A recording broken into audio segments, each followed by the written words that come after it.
even though we all are, and we seemingly all want to live longer lives, nobody seems to want any part of the biggest kind of side effect of that, if you will, which is getting older.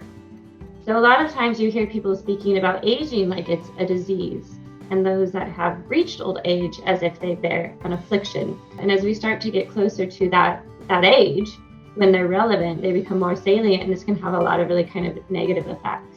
Older people have been the target for so long in our youth and early adulthood and middle adulthood, and now we're the target. Them has become me. It can be quite confronting if people have negative stereotypes of aging and they really have endorsed those.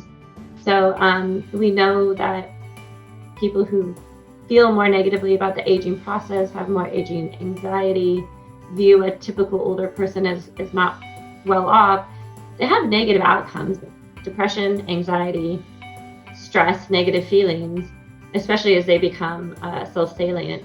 It's just stress. And stress has all sorts of deleterious impacts on our body. So it impacts our brains. It actually releases neurotransmitters that impact on the structure of our brain, especially hippocampal function, which is linked to memory. It impacts on our heart and our parasympathetic nervous system.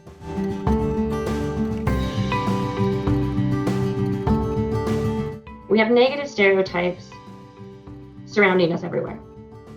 And over the course of a lifetime, those become internalized, whether we know it or not.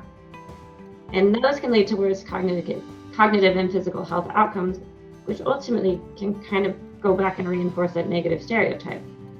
And so somewhere in here, we need to break this circle and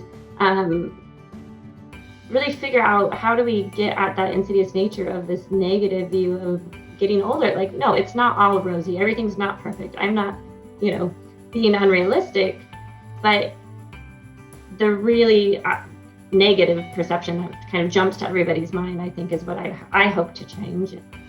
So let's change it.